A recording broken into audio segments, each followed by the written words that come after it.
Hello everyone.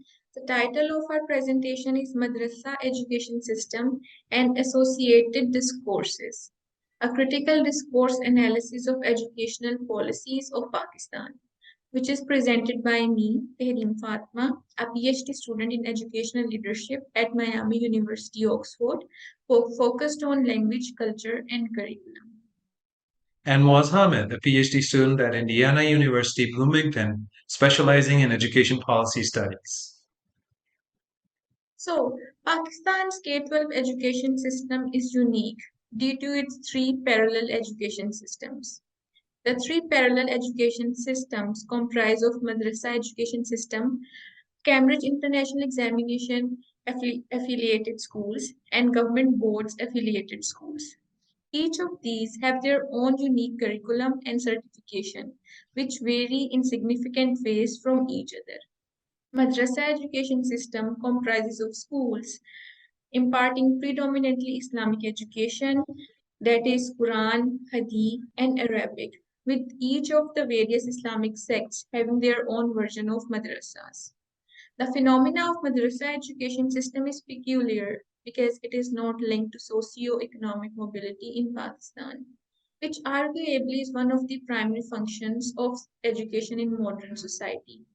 Nevertheless, it caters to a large population as the sole education they get and provides supplementary religious education to about 90% of school going children in the form of informal after school classes, making it an ideological choice rooted in the discourse of religion or Islam despite its shortcoming in providing material or worldly benefits.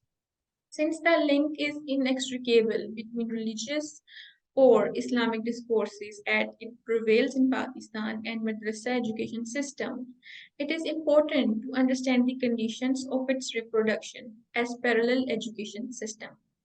Another peculiar aspect of madrasa education system, in addition to its reproduction, is its inherent contradictions to the modern education system, where the former is directed at acquiring currency for the afterlife, and the latter aimed at acquiring currency to succeed in life here and now.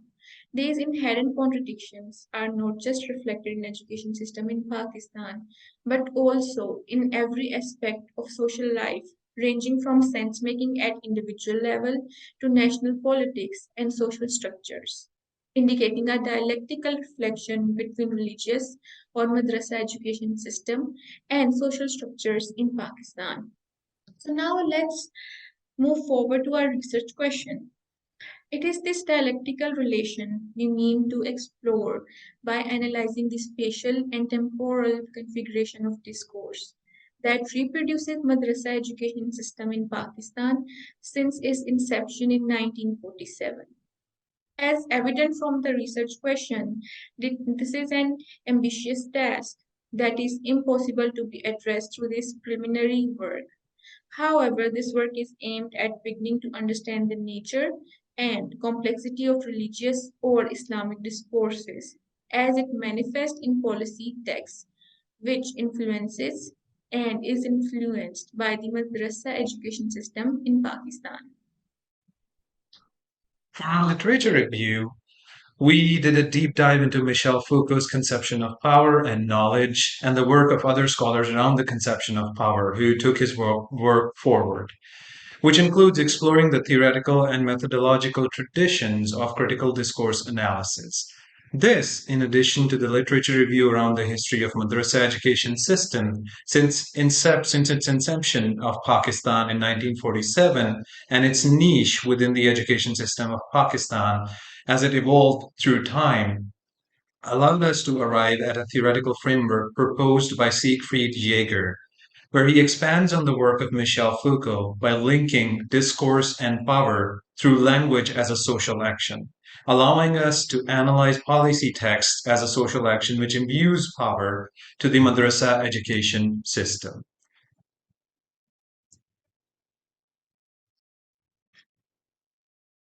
The procedure for conducting critical discourse analysis using Siegfried Jaeger's method starts with choosing a subject matter, which in our case is madrasa education system in Pakistan. followed by choosing a discourse plane, which in our case is consequent education policies, because the selection criteria for a discourse plane is that a subject matter is constantly occurring over a prolonged period of time on this plane. All education policy texts since Pakistan's inception were gathered and digitized for analysis.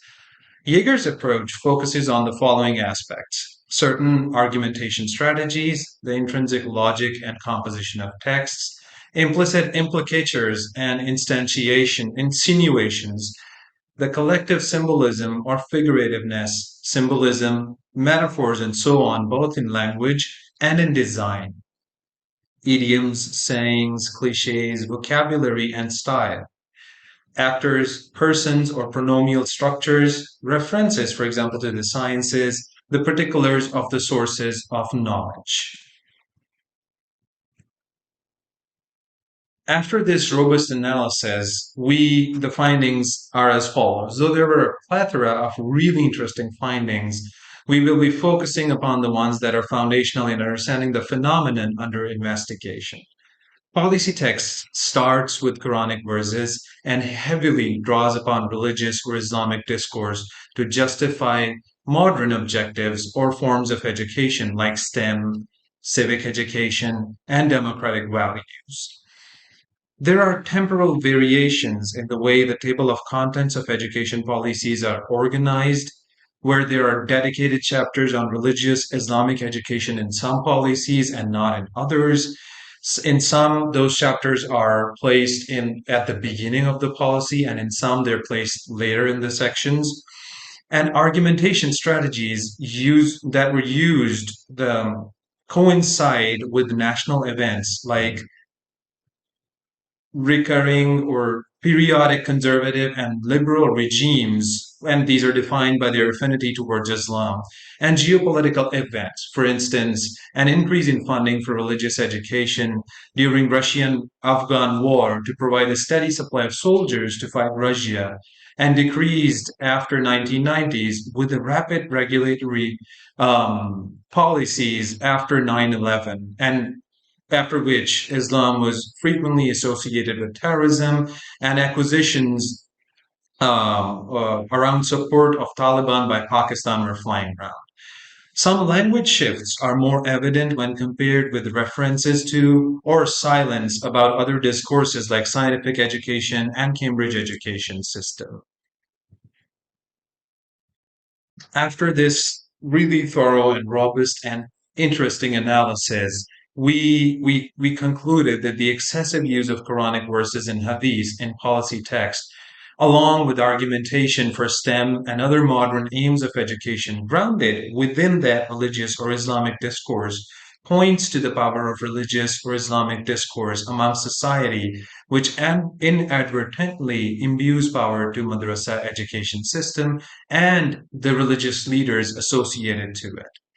At the same time, if policies are not grounded within religion or Islamic discourse, they are prone to not being well taken by the public, which speaks to the power that these discourses have over society at individual and institutional level. Furthermore, generic validations and prescriptions of religion in policy text inadvertently fuels sectarianism as well, because as mentioned earlier, Madrasa education system is not uniform. It comprises of a number of different sects having their own versions of Islam and religious discourses.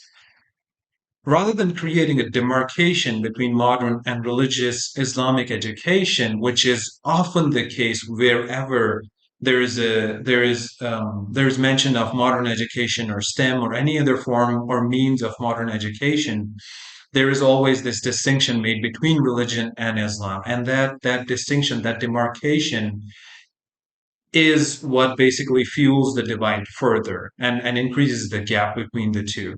So there should be an attempt to specify the discourse, mitigate the inherent contradictions and dissonance, which allows or could create a potential space for convergence of these systems rather than divergence between these education systems.